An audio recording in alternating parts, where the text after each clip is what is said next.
intelligent, passionate, strong, wonderful wife, Amanda Robbins. Thank you for joining me. Hello. Today, we're talking about the difference between a team and just a meeting of individuals. And so a lot of times I coach businesses, we both coach businesses actually, and we hear people say like, "Oh, I'm going to go have a meeting with my team." And I'll have my team work on that. I'll get together with my team and we'll get focused on this project. And they use the word team, team, team, team, team. And often I'll at some point get curious. And my curiosity is, I wonder if they actually have a team. Not like that they have people that work for them. That's obvious. Of course they do. But I'm wondering, is it actually a team, or is it just a group of individuals that happen to be employed at the same place? And so today we're going to talk to two of the 5 differentiators between actually having a team versus employing a group of individuals that happen to work at the same place. There is a massive, massive difference. And so, number one, let's just talk about this first one. And the first one to differentiate the difference between a team and a group of individuals who happen to be employed at the same location stems around their purpose and goals. And so if you would, Love, why don't you take us through the team side of it around purpose and goals? How does a team handle this topic? So, as it relates to purpose and goals for teams, this is a group of individuals actually all working collaboratively and beautifully, rowing in the same direction. What it means here around purpose and goals is that they share long-term objectives with a collective commitment to a common mission. And they're able to work together to achieve specific outcomes. There's some key words here that I just used: shared, collective, mission, common, and specific. They're very clear on what it is that they're all focused on, what they're all doing together. And they have deep meaning and purpose around it, shared goals around it, and they're truly in it together. And that's quite different than a meeting of individuals. Do you want to share the meeting of individuals? So the meeting of individuals is often focused on individual agendas or tasks, with participants coming together temporarily to share information or updates without a sustained shared purpose. So this is what 90% of meetings actually are. People get together and it's saying, okay, here's the objective that we're working on. And someone chimes in and goes, well, here's my task I have, and here's my task I have, and here's my agenda, and here's yours. And it's all this separate pieces that are not collectively combined or aligned or in any way integrated. And it's just a bunch of individuals working on their own things. What's the simplest test in this case around purpose and goals to find out if you have a team or just a group of meeting of individuals is ask people, what's the outcome we're here to achieve? And let them quickly answer. And if you notice that every person in your meeting has a different outcome, clearly you're not working on the same project. You're not working in the same direction.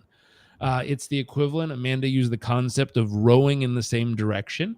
It's like if you all got in a boat and the first person in the front row is going to be rowing forward, and the person behind them is just not rowing, and the person behind them is rowing backwards, like your boat's just going to turn in circles. There's no way you're going to get this thing moving in the right direction. And so when it comes to purpose and goals, keywords: shared long-term objective, collective commitment to a common mission, working together to achieve a specific outcome. Those are 3 pieces that if those aren't present, you're not working as a team, period. And so I would sit down and look at every meeting you have coming up with your team and ask, do we have a shared long-term objective? Are we committed to a common mission? Do we have a very specific outcome that all of us are committed to accomplishing from this meeting? If you don't, you're just a meeting of individuals. And the difference here is, imagine I mean, pick a sport. It's kind of a easy I was way to do thinking it. football. I was thinking football. Like there's so many players on the field with football. Yep. And if they all were just focused on their Themselves. own outcome, their own agenda, right? Their own points or scoreboard, right? It would They be their own stats. They're more concerned with what with their their own stats look stats. like Yeah. than they are of the team winning. Right. And so someone's more concerned about getting a tackle or a touchdown or a catch or a pass. Like they're more concerned with getting their own personal points on the board and what their resume is going to look like, what their job opportunities will happen, how much money they're going to make from it. They're so concerned with themselves. They're not paying attention to anything that's going on with the team. The other piece is, and we'll cover this in point 3 probably tomorrow, is how they interact with someone else. Meaning, when it comes to collaboration and communication, do they only think that they're in charge of their part? Meaning, Exactly. I've done my part. I'm done. I'll just wait. You'll hear things like, that's not my job description. That's above my pay grade or below my pay grade. Things like that are just disconnecting them from the overall outcome and goal of the whole team. And it creates, like Jarek said, a completely different environment, a completely different culture where we're not in it to win it for the whole and after this mission together. It's just so focused on the individual and them kind of winning the awards or the praise or the accolades, when the truth is, if they're only focused on themselves, you have, again, a boat not moving or spinning in circles instead of going towards the finish line or where they're meant to go. And what I've seen in the highest performing teams, the best teams, what I have seen when they are truly in it together, the difference has been even if another job opportunity came along and was willing to pay them more, the culture in which was a true high performing team that had shared goals, shared purpose, shared alignment, a shared vision, they were willing to stick it through even the roughest times with that company because of the culture there, right? On the other hand, I've seen companies where it was all about the individual and their performance and they didn't play like a team. There I've seen a lot of turnover for sure, and really crappy morale where it was just like an eye for an eye kind of thing. Like no one really, it was like extremely competitive to a point where it was counterproductive and again, created a really high churn rate of employees or turnover, excuse me. Quick question of the day. I'm going to throw it in here before we hit point number 2. Question of the day is right here. Think of the best team you've been a part of, whether it's a work team, a study team, a sports team, a family team, whatever team, the best team you've been a part of, Navy SEAL team, special operator team. What's the best team you've ever been a part of? And real quick, I want to capture what made it a great team in your perspective. What is the best team you've ever been a part of, and what made it a great team in your perspective? You'll notice, and I've asked this question lots and lots of people, when you sit down and capture what made it a great team, so often you'll hear a lot of the things we're going to talk about over the next couple days. You'll just see those are trademark staple features of a great team. And then my question is, how often do you show up bringing those characteristics with you? It's really important. Really, really important. Because often we wait for someone else to show up as a teammate versus showing up and being the type of teammate that causes and inspires others to be like, dang, I'm going to show up like them because look how much they're bringing. Look how they step up. Look how they support people. Look how they help us get clarity. Look how they help us win the game. Look how they go above and beyond. Like, it takes that leader. So at Performance Coach University, we help create those leaders, people to come and learn these tools, who apply it to their own life, who start to take that first step ahead of most people and then they become that team leader. So if you're Mhm. interested in being a phenomenal and world-class team leader, make sure to go to performancecoachuniversity.com/apply. Check that out because we create world-class leaders. Point two, I know we're tight on time today. So point two is roles and responsibility. Point one was purpose and goals, the difference between a team versus just a meeting of individuals. Point two is roles and responsibilities. Let's start off with the difference between a team versus meeting of individuals. Love, if you'd cover the team part. When it Sure. comes to roles and responsibilities, what are the characteristics that really define a team?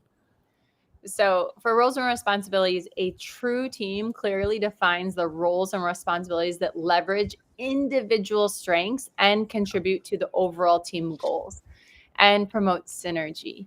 The key here that I love is individual strength. So, you are crystal clear on the strengths of every player on your team or your colleagues or whoever it is in your community. You're very clear on what their strengths are, and you have roles and responsibilities that really allow them to lead with their strengths, right? A lot of times we forget to do this and we just put people into positions. A great performing team is clear on, I see your strengths and I see your superpowers. This is your role and responsibility to help leverage those and bring those to life that help the team's overall goals be achieved. The most important piece with this is right person, right roles and responsibilities. And so often, if you think of as a company grows, generally they'll ask people to take on more and more responsibilities. And so one question is, you might have started off having a team Yeah. and accidentally grew into a meeting of individuals because you've prioritized growth. What happens is you've stretched your people out of their center of genius into auxiliary tasks that are not their core strength. Yeah. And now you have people working so hard to just get it done because it has to. And we're a team that does what it takes, these kind of statements. And the challenge is you start to create a scenario where they become so focused on getting their tasks done. Otherwise, they feel like they're going to be fired or Yeah. removed or replaced, that you've drowned them out. You've diluted them out of their core strengths. And so for a real team, there's clearly defined roles and responsibilities that leverage individual strengths that contribute to the whole. So you know what their greatest strengths are. You know if they're a fast runner. You know if they're a high jumper. You know if they're a big blocker. You know if what they're good at. And you've placed them in the position where their strengths shine. This is so, so, so important. And vice versa. I was talking to my dad one time and we were talking about possibly purchasing a company together. And, you know, if you would go back years ago, there was a part of me that always wanted to be on the big stage. I thought that'd be the coolest thing ever. At this stage of my life, I've been on the big stage, you know, knock on wood, and it's great. And I know he said, hey, if we buy the company, we'll put you on the stage and you'll be the one representing it. I said, Dad, that's ridiculous.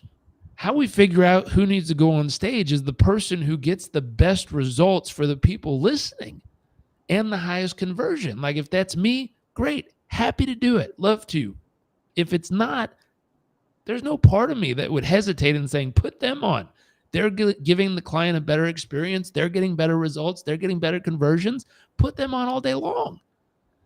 And what's funny is that ability to step back and say, hey, put the best person in.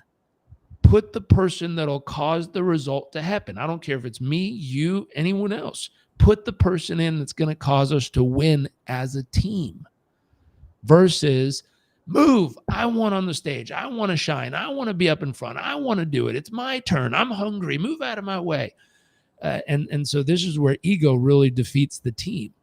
Are you willing to drop your ego? Are you willing to set aside your own agenda? Are you willing to say, hey, what's best for the team? What causes this team to function at the highest capacity?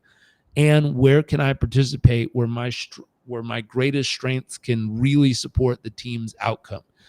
In roles and responsibilities, if you just have a meeting of individuals, Participants may have roles defined only within the scope of the meeting, with less emphasis on complementary strengths or collaborative achievement.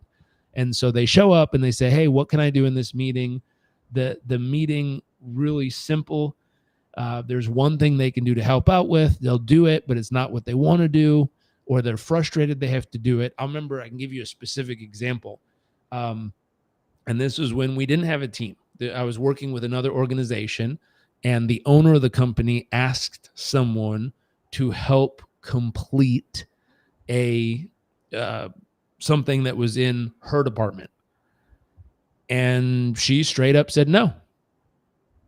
It was it was a responsibility that belonged to her department, to her strength, what she was good at. And her response was no, she's not going to do it. And she got really frustrated, and she went to the person, her manager, her supervisor, her direct report. She went to her and she says, that's ridiculous. He could do it himself. I don't care if he's the owner or not. I'm not going to do that. He needs to figure out how to get it done. And when we asked why, she said, it's not in my job description. And we looked at that and we said, that's really interesting. It's her strength. It's what she's good at. She can do it better than any of us. We would all be more efficient as a team if she did it. But because it wasn't written in the job description or outlined prior to, she was a hard no. And she said he needs to figure it out himself.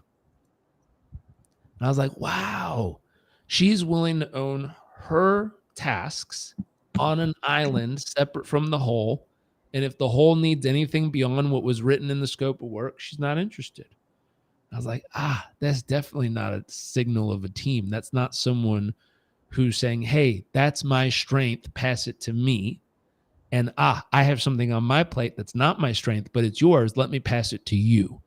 So think about it with roles and responsibilities. Have you crafted them in a traditional way where you just wrote down, here's what someone in this role would do?